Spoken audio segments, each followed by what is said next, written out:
I swear I can pick those images down. Hey Hey everyone, everyone, welcome to welcome to Rainbow Rainbow Soul Soul Soul Soul Astrology Astrology Forecast, Forecast, or or this is this is our our live live question question and and answer answer anyway.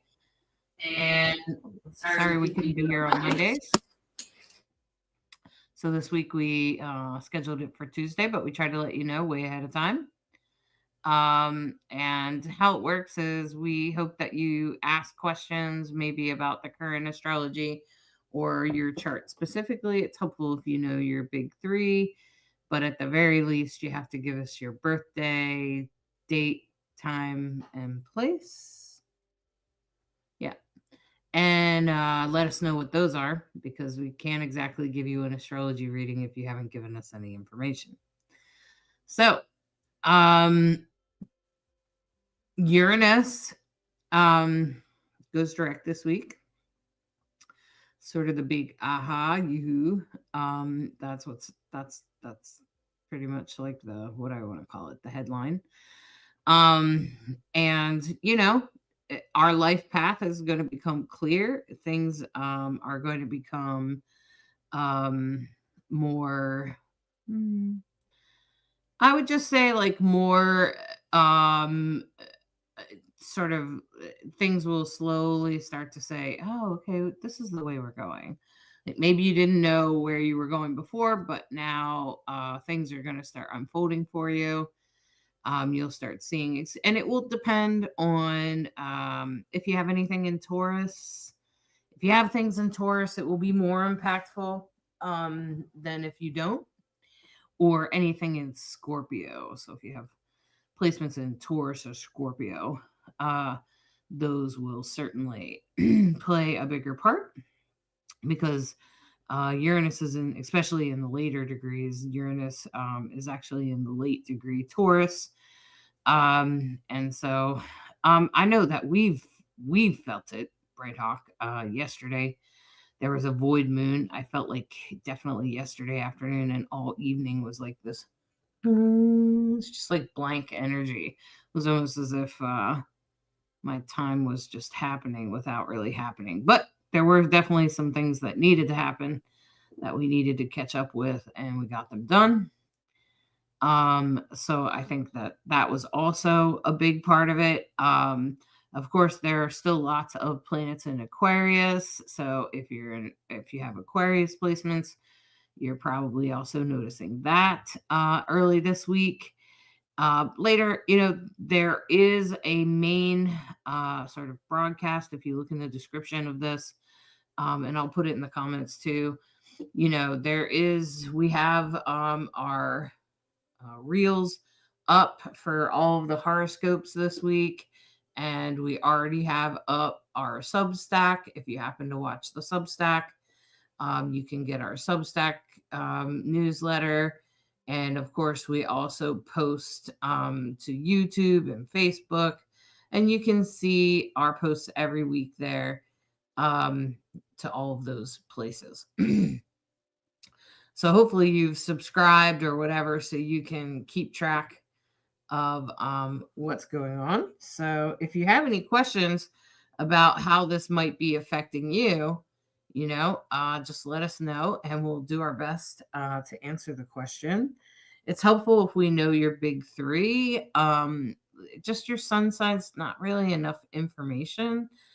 It's more helpful if we know more information, or at least or even better, your whole birthday. So that would be your birth time, date, and place. Okay. So those are kind of helpful. If you don't have your time, that's okay. We can still work with that. Okay. So if you look in the comments, you'll see I put a link to the YouTube and a link to the Substack newsletter. The Substack newsletter breaks it down for you so you can easily see the horoscopes and such for this week. Okay. Um, So interesting that Uranus direct in Taurus Bright Hawk rules Taurus. Taurus rules money and resources. Of course it does.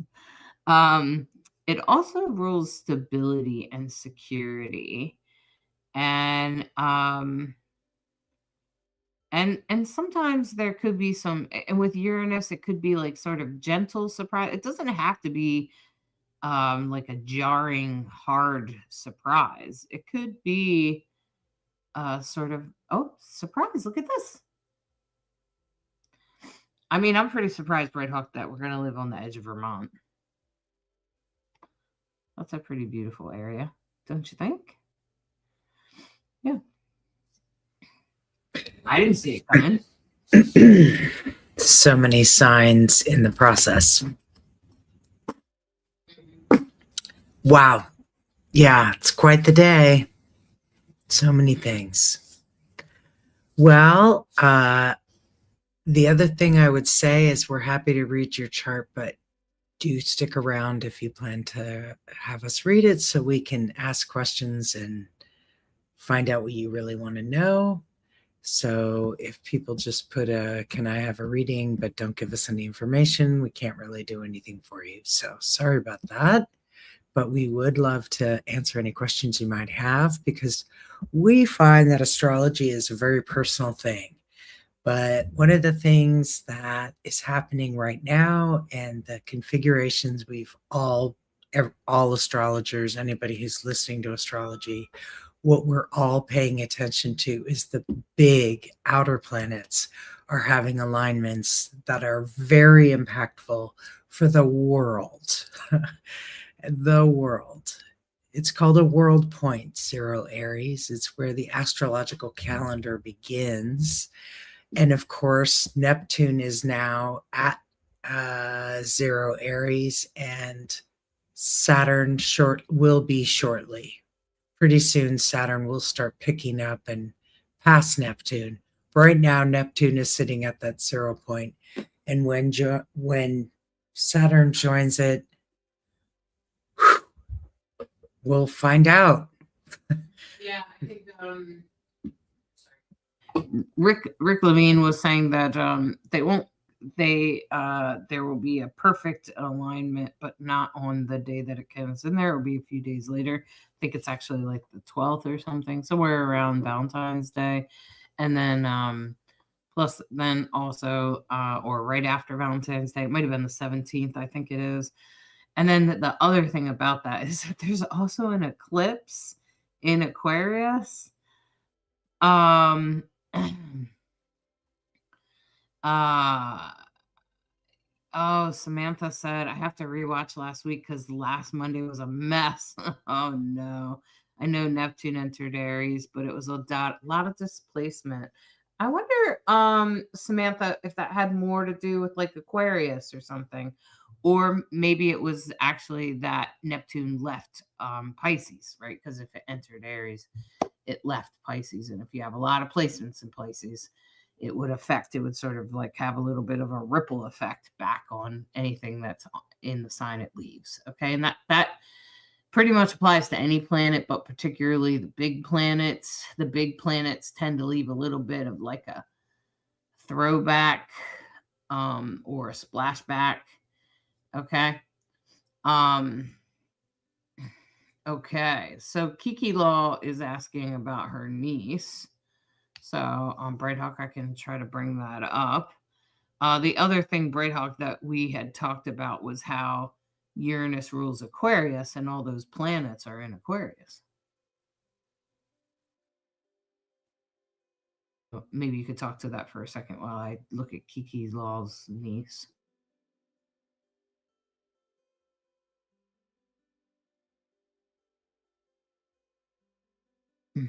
Both of us are going to do that, which is fine.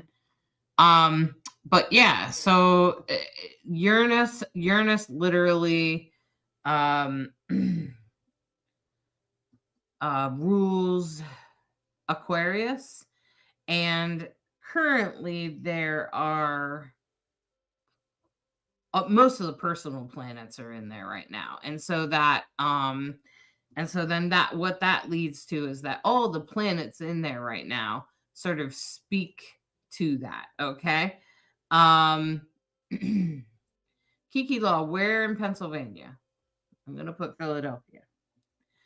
And so then what happens is is that those planets are kind of ruled by the movement of Uranus. So if Uranus is moving forward, that's also going to speak to, the clarity, and the like there's parts of the that we're definitely seeing, right? So like Taurus is not wanting to really change, or change being hard, and Uranus is the opposite of that, right? So and then we have all these planets in Aquarius, which is like we the people. It's revolutionary, and it tends to be the sort of the revolutionary energy, like we want this to change, we want this to change. And so then as a result, like, did you notice how much LGBTQ people are in the spotlight? I mean, all of my LGBTQ laws, there are so many things going on right now in that department. There are states that are there's some states that are very dangerous right now for LGBTQ people. They don't have any rights. They can't, even if a trans woman has transitioned completely, she can't go into a woman's bathroom in some states. She'll be arrested.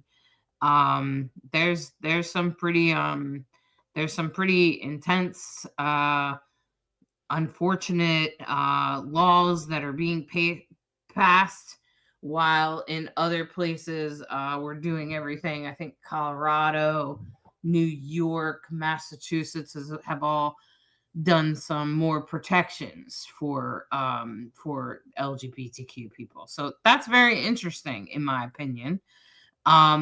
Especially particularly because LGBTQ is very much related to Uranus and Aquarius. And eventually this summer, well, this spring, Uranus is going to move into Gemini. And when it does, the giving a shit about transgender people is probably going to get thrown to the wind. I mean, I think most of us know that the current administration has been using LGBTQ people as a tool, as a distraction tool away from the real issues, because we all know the real issue is not because a transgender woman uses the woman's bathroom. Okay, because there's never been a problem. In fact, there are more problems of men molesting little boys in men's bathrooms than there are of trans women. I think there's like this many reports of trans women attacking children in the bathroom. I mean, it just doesn't happen. And it's not really, it's just they're kind of making things up. And children don't typically have surgeries, or even they take something called puberty suppressors, or puberty stoppers, that just kind of put a pause button on the puberty thing for some kids. And people take it for other reasons other than being trans. There's other reasons we use them. We know they're fairly safe. And if it keeps a kid from taking their own life, well, I think it's worth it. And it's not like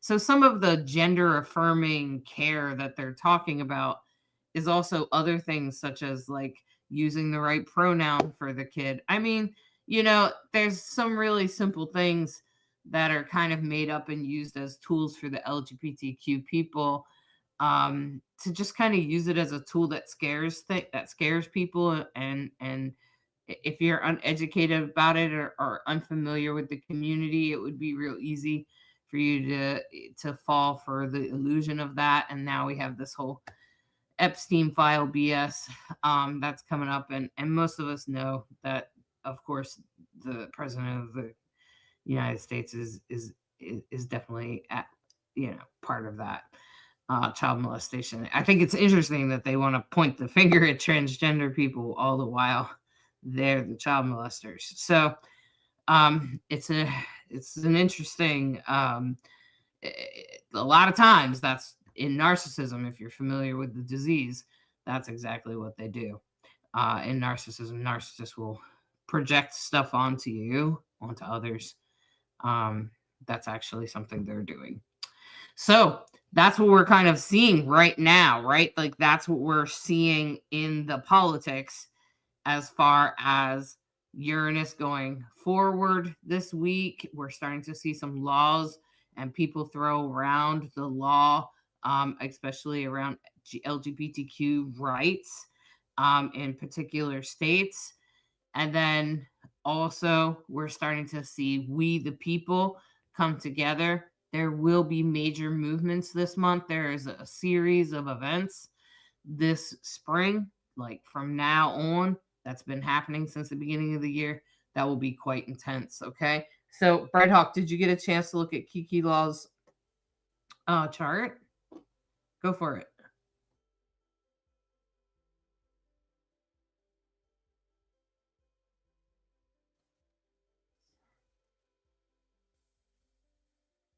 You'll have to unmute yourself. I know that was too many layers down. Okay, so I went ahead and pulled the chart for your niece, and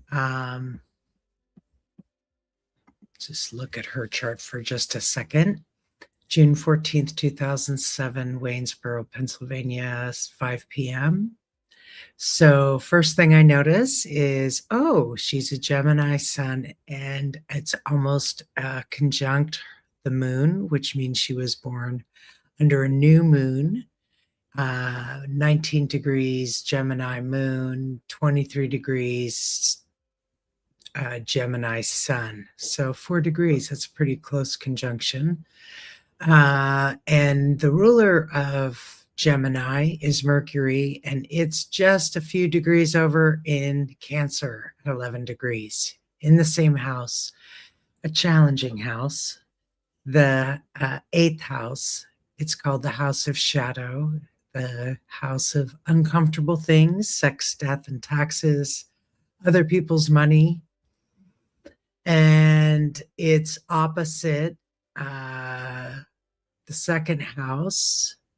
There's an opposition there with Pluto at 27 degrees retrograde, plus Jupiter retrograde. So I'm wondering if money is an issue or having confidence about money. Jupiter retrograde can, I have it, and I have it in the eighth house. So I've finally learned to get out of my way with purchases and learning there's a difference between being cheap and being frugal. So Jupiter retrograde challenges you and your values around money and your values around, do I deserve this, or can I have this, or whatever that is for you. And it's in Sagittarius, which Jupiter rules. So Jupiter is, on the one hand, strong in its home sign, but it's retrograde. So retrograde Jupiters do things differently.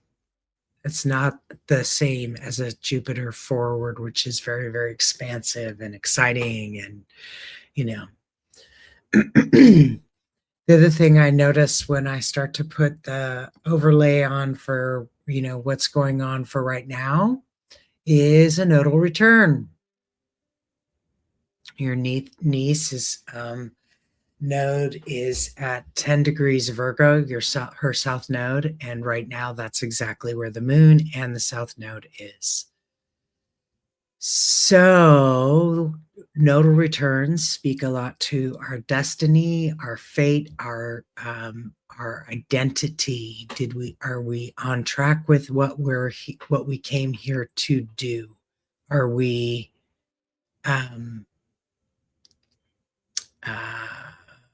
getting a sense of what those connections are? South node involves probably past lives, past life contracts, like soul contracts that you made coming in.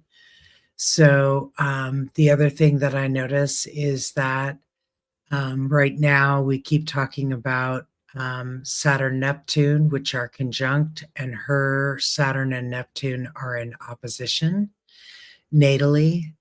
So it's not as the party in Aquarius that we've been talking about, Pluto, Mars, the Sun, Venus, Mercury, all in Aquarius. That's on top of her 15-degree Chiron in Aquarius and 21-degree Neptune in Aquarius. So right now, Venus is conjunct Neptune. So that speaks to relationships and dreams and visions or illusions. um, and probably illusions. And of course, she's having a nodal return, and the North Node, her destiny, is in Cancer. Pisces, I'm sorry, in Pisces. And her North Node is loosely conjunct. It's an 8-degree orb, so not very close, but close enough to flavor each other. Her North Node natally is conjunct. Sorry. Yes, her North Node natally is conjunct her Uranus. So Uranus is revolutionary and change a minute. And so nodal return, North Node in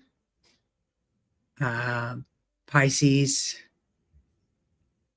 Intuition, strong intuition, I would say, and empathic.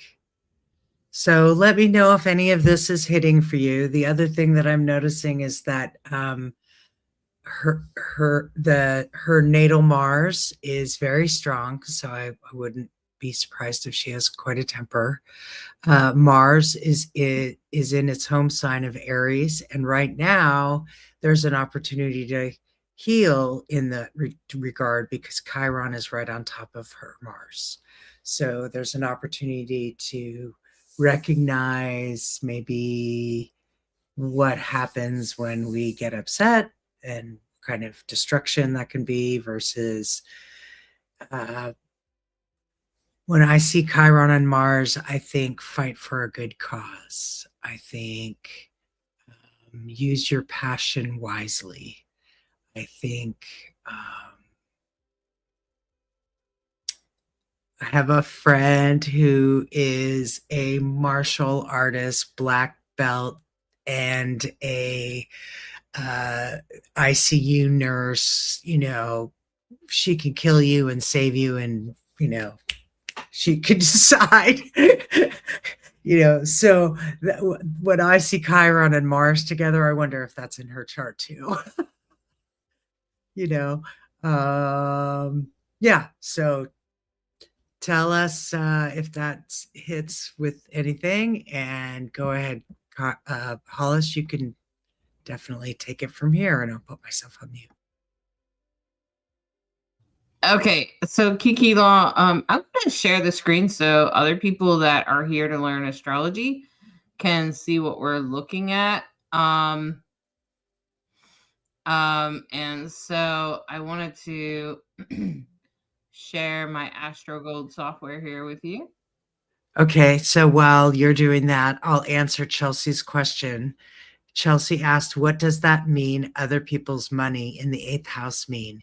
It means inheritance. It means managing or inheriting something, maybe dealing Could with also mean like a spouse's money. Yeah, so literally other people's money, Chelsea. Literally. Okay, great. And Kiki Law said that sounds good. All right.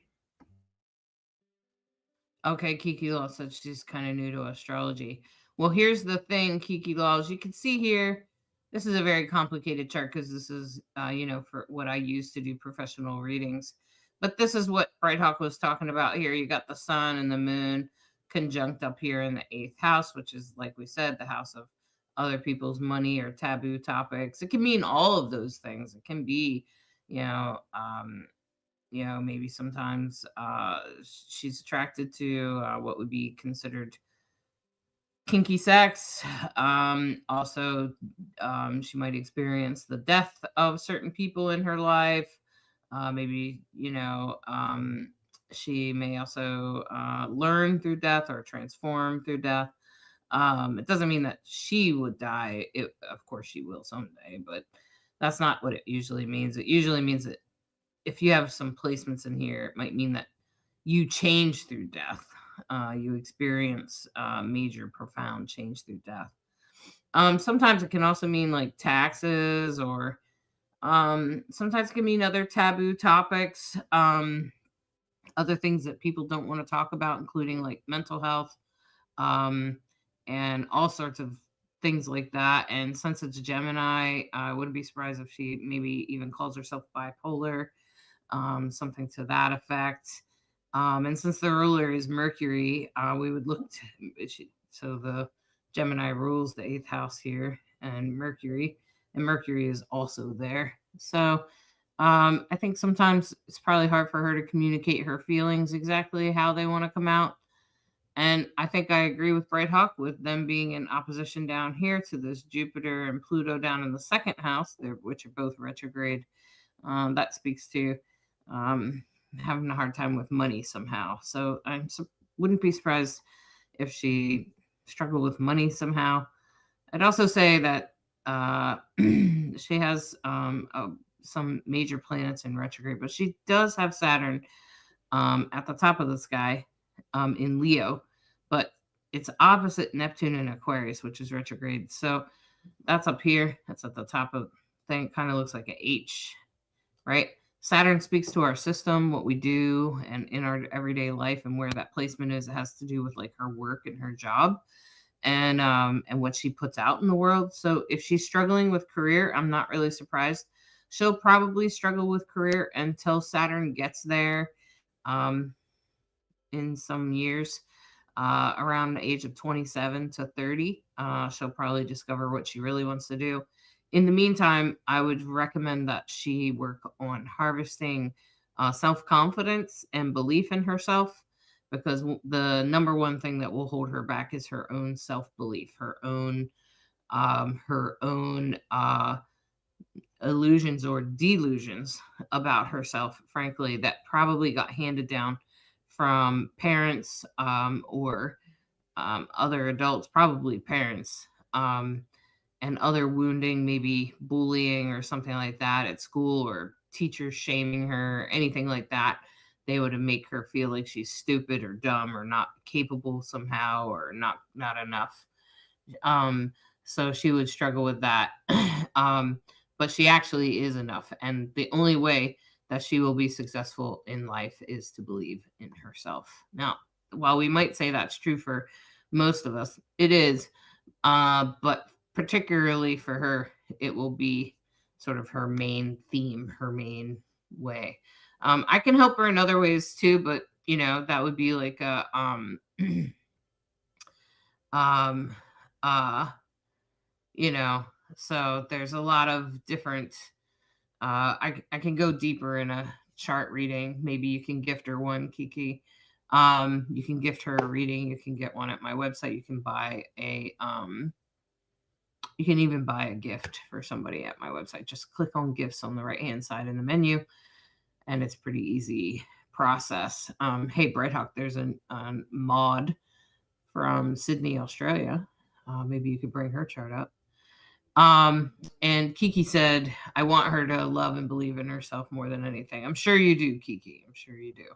And if she can understand that that's like the most important thing in her life, and if she doesn't do anything else, if she figures that out, she'll be doing better. And see, she gets my money when I die, right, Kiki? So that could play a big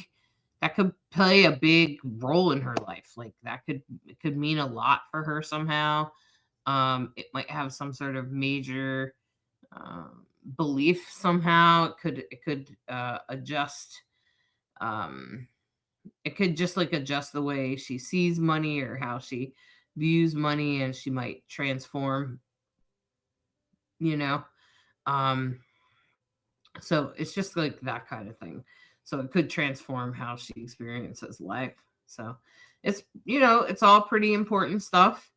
And everybody has a unique chart, and that's the beauty of astrology is is that we all have a unique chart. You're welcome, Kiki. We all have a unique chart. We all have, and that's why even what's happening now in the world affects us all differently, right? Like we're all experiencing the same thing right now, right? But because of our own placements in our charts, the transits that are going around um would affect us differently. It would influence us differently. And I noticed Alyssa said when where I'm at is the lack of protections for my trans son is horrifying. Not even getting started on the rights of women that highly affect my teen daughter. Yeah, so Alyssa, even that experiences probably looks differently in both of your kids' charts, like how the influence of what's happening right now, like the Aquarius transits and the Neptune Saturn, the Aries point. Where is the Aries point in their chart, which is 0 degrees Aries? Where is that? So, so those are the kinds of things that we look at because it's going to affect different, depending on where it is in your chart, will depend on how it affects you personally. That's how astrology works. It's a very powerful tool. In my experience, it is the most accurate tool I've ever used. You can pull cards all day long. You can do pendulums and everything else. But nothing is as accurate as astrology. That's just my experience. So, um, Okay. So Maudley, I assume this is for you personally. So I'm sure you know you're a Taurus, 0 Sun Taurus, actually. So very potent. When you're at the 0 or 29 of a sign, it's when it's really it's most intense, when people notice it the most, when it's, has something to, it's coming in strong. So Sun and Taurus in the 3rd house, and of course, you're a Pisces rising, Aries moon, another almost new moon person, 15 degrees Aries moon. So everything that's lining up right now in Aries right now, it's going to line up on your 0 Venus Aries. So I see that Venus is retrograde and opposite Jupiter, which is also retrograde. That's very challenging.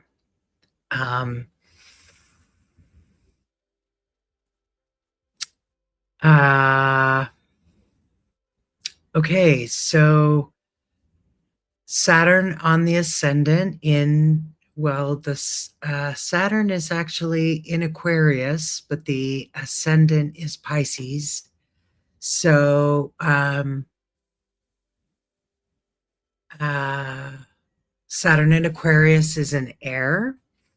Pisces, of course, is a water sign.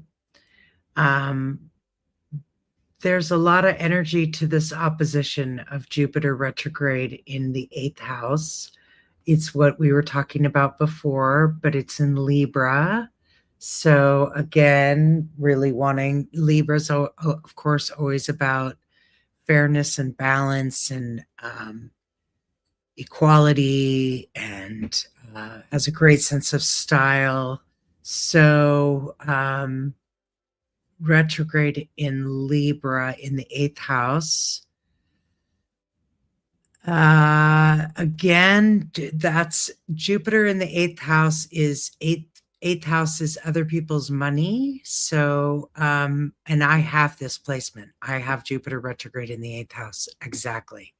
So yes, I ended up being the person who ended up dealing with my parents' estate and all of that came with it, which was not fun, not easy. The thing that I like that I want to talk to about this chart is the Grand Trine, which is the moon in Aries, 15 degrees Aries, to the North Node at 12 degrees Sagittarius, and Chiron 17 degrees Leo. So Grand Trine in fire is loves to take action, and action comes easy and things come together. And blessed be, you don't even know how good you have it. So hopefully it's appreciated. We need a certain amount of squares and oppositions to get things done. I always hear Rick Levine reminding us, which is true. And I definitely know that in my chart. When I see Venus retrograde, I often think difficulties early in life, in not easy. And it's there with Mercury and the moon. So some strong emotional energy, fiery emotional energy that I'd actually like you to talk to, Hollis. And so, yeah, I think, did I speak to the main things? Sag moon, which means that fun loving, careful about not to abuse, go overboard. Substances, the signs that tend to have a difficulty with knowing when to stop is Sag and Gemini. So, Pisces. and Pisces, right? There's usually three that have a point to the same thing. So, yeah, you want to speak to the rest, and hopefully some of that was helpful. You didn't really ask a specific question, but Maud, I hope that was some helpfulness. Oh, I didn't put the overlay of what's going on right now. I would have to edit that for Australia. That's okay. Just hold on. While you do that, I'm gonna look real quick. And what I'm looking at, Maud, is your Pisces rising. The North Node's been in Pisces now for the last almost 2 years now. So you've been going through a lot of transitions, lots of changes. You probably some relationships have probably changed or left your life. Your identity is changing. It's not necessarily a bad thing, the relationship's leaving. It's probably something maybe you welcomed a little bit, or wanted or desired, or at least you're better off anyway. And then also, let's just, yep, okay. And then also you can see here that you have an Aries moon, and that speaks to a little bit of personal anxiety that you may not even really realize that you have, particularly maybe with children or romantic relationships, or even having a good time. Like you might be like one of those people that is afraid to have a good time because you're afraid for the shoe to drop type of deal. And so that's like that a little bit of anxiety that you're experiencing with that Aries moon. And with Venus retrograde in Aries and the Jupiter retrograde in the eighth house in Libra, that's going to speak to a little bit of some relationship challenges younger in life. As you get a little bit older, you'll probably learn how to change or shift those. And you'll probably be able to, but early in life, you will definitely struggle with relationships, but it'll probably get easier later on as you get a little bit older, especially in your progress chart. Of course, I can go much deeper and let you ask other questions. And I think Bread Hawk's looking at the transits for you right now, but obviously there's a whole bunch of stuff over here in the 12th house, which would speak to like psychic abilities, hospitals, unseen available, mental health, anything, nursing homes, anything that has to do with the unseen. And then also, Neptune and Saturn are going to move here on your Ceres and Aries and your Venus. This is going to speak to how you take care of yourself and probably money, particularly money, maybe how you take care of yourself with money, or maybe you don't. And so some of those things could definitely come up for you as a challenge. But remember that Saturn's here to teach. And also, um, you have the South Node in Gemini. So there's probably some stuff that will be coming up in the next couple years around your family, around your parents in particular. But I think the biggest placements is all this stuff around money. I think that's going to be where you feel most of the energy in the next year. Is you're going to feel this stuff going on here in Aries, which has a lot to do with your with money. Mm-hmm.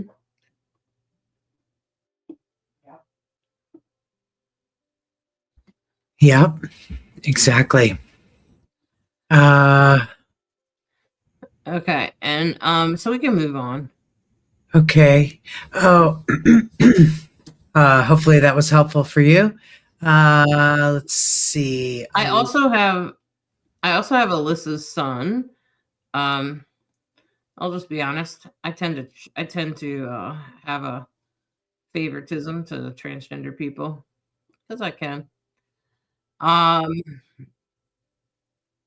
I believe your son is trans, Alyssa.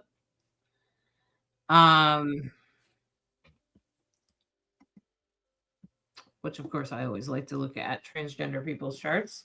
I will say that he has a grand trine, which is really great. Teaching him gratitude for things instead of taking them for granted would be the best thing you ever do for him. He does have a lot of Aries placements coming up. You can see that he has all that stuff in Aries, and of course, we've been talking about Saturn and Neptune moving in there. I think it won't affect him right away. Let me just mute you, Bright Hawk, because I keep hearing myself. It won't affect him right away. But what I will say is that I wouldn't be surprised if he ends up on some sort of public stage, Alyssa. This up here is Hermaphrodites or Hermes. It's like a gender neutral asteroid. And it's at the top of his sky there in the ninth house. So and Ceres is also there, so that tells me that mom supports this.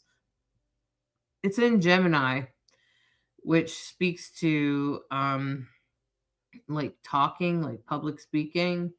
So and Mercury is over here in Aries. I wouldn't be surprised if he somehow became some sort of public speaker for trans rights. So anything that's going on now where he's losing rights or losing abilities to do things, that is going to lead him to speaking up for trans rights, and that's really important that it happens to him. These challenges that he's happening, I know while they might be uncomfortable, they're actually quite important because otherwise he wouldn't have anything to well, to say it frankly, to bitch about. So he has to. His life is pretty blessed. And this will be a challenge, but it's meant to be there in a way that he's blessed and lifted up in a way that will help him. And this is a transgender asteroid there, so of course he's trans. And then of course he also has some other placements here that would speak to um, transgender identities like Eros. This is Sappho, which if I don't know if you know who Sappho is, it's a lesbian, but it's a lesbian sort of thing. And then this is Urania, which kind of speaks like Uranus. It's about progressive energy and identifying outside of the binary. This is all in a prep for a class that I'm teaching about gender, and that those placements right there kind of speak to all of that, and it's all in the ninth house. Like you can see all this stuff up here, and with you mixed in there, mom, right? And so this kind of speaks to that he's meant to, and this Taurus speaks to this Venus, right? And so it kind of speaks to all this. And then you got Uranus headed up here. So Uranus in Gemini is going to be a good thing for him. It's going to bring some really big changes. Yes, it could be surprising. Yes, it could be a little sometimes overwhelming. And yes, he probably will lose some rights, but that's only so that he can speak up about them. Okay. So that he can fight for them, because if he doesn't lose them, he would have nothing to fight for. Okay. So while that might be happening, if he could recognize his destiny and why he's here, and he is here to fight for it, it doesn't make the struggle any less. But I think what it does is it gives it meaning. And to give that struggle some sort of meaning. And he just needs to know that as Uranus moves into Gemini, the world is gonna stop fighting the whole transgender battle. It's gonna start to fall down, because people are just gonna be tired of hearing about it, because there's gonna be way more important things than that. Okay. It's gonna be more important things than somebody's gender pronoun. And it's not that that's an unimportant topic, because it's not, but it's going to be hard to use it as a political tool. Okay. People are going to stop caring in a way. Like they're just going to be like, just leave transgender people alone, shut up and give me health insurance, damn it. Like it's probably going to be like that, to be honest with you, Alyssa. Okay. It's going to be like, fix the money problem. I don't care if there's a trans woman in the bathroom, like that. Okay. So that's really what's going to happen here. He's got Jupiter. Jupiter is right about here in the transit. It's about 15 degrees right now in Cancer. So he could find himself quite angry, especially as Jupiter goes direct in the coming months. And as Jupiter finishes its transit there, he could really get in touch with anger, internalized anger, particularly in relation to children, to other youth, to being a child, and maybe even to his own experience of being oppressed as a transgender individual. So I think it's important. He'll probably be in relationship with other transgender individuals. And he'll probably be very dedicated to those individuals. So he'll be very dedicated to the path. And but I just want to say all of this 8th house placement speaks to the path of a transgender person. Okay. So so just so you know, like yeah, well, he might have to get pissed off, if you get what I'm saying there, Alyssa. He might have to get pissed off to be able to like have some drive to stand up and publicly speak. I think he will get over it. I think he will, and he'll do it for trans rights. That's why he'll do it. He has to have something to push him up there, if that makes sense. So the one thing that's going to do it is trans rights, and you're going to support him. I'm sure you will. So yeah. What has changed is it's the Jupiter transit on his Mars, and Jupiter's going to go direct soon. And when it does, along with Uranus going direct, along with all that energy in Aries, it's just going to drive him to finally do something. So I'm excited to see him speak out about, even if it's not like in front of a crowd, maybe he just might speak out in front of, a half dozen people or a dozen people, or maybe just the neighbors or whatever. But somehow he's going to speak out in a way that helps change people's minds. Okay. So I think that that's really what's important here. Samantha, I'm glad you answered your own question. She asked if are the moon and Mercury always together. Nope. Nope, just a coincidence.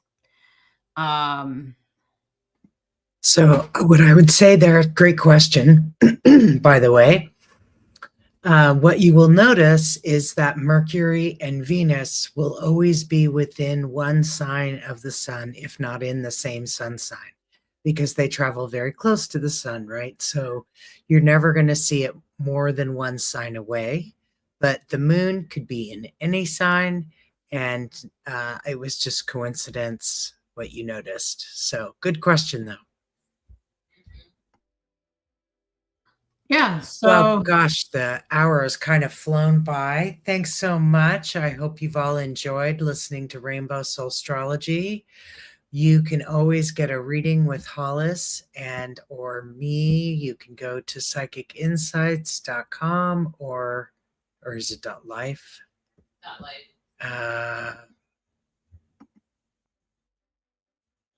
Here we go. If you want to learn more about astrology and you're trying to understand the basics, we have a coupon code for you. We have a basic little astrology sort of cheat sheet to help you understand how to get your own chart, how to understand your big three, your sun, your moon, and your rising. And we're happy to offer you that little discount. It makes it almost fair. It makes it super cheap. And we really appreciate you listening, your thumbs up, your hearts, your shares. And by all means, check out your horoscope and the astrology for the week in the reels. And you want to say anything else, Hollis? no, and just remember that this is a series of events this spring. It's not just about one day. It's a natural unfolding as we go forward. And this spring, this year is a very important year. None of us have ever experienced this before in these placements, in these times, and in this way. And none of us really know what's going to happen, except that we can be prepared with the best of intentions and be open to what's coming forward. So stay open, my friends, and remember that you are a perfectly imperfect reflection of the universe. Do you want to say anything about your upcoming class with Synchronicity Oh yeah, University? sure. Um, Actually, I think it's in like 3 days. At Synchronicity University with Nadiya Shah. I'll put the link in the comments.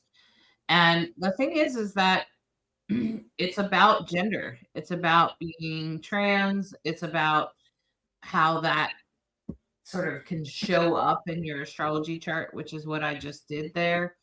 And this is a really um, it's the only time I've actually taught this class.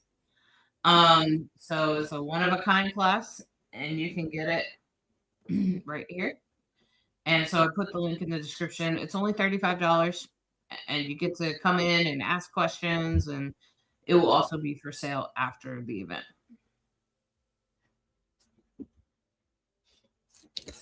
Excellent. Well, again, we wish you all the very best. We love your questions. We love sharing this time with you. Thank you so much for listening to Rainbow Soul Astrology, where we try to be a link between you and the stars. Have a great week, everybody.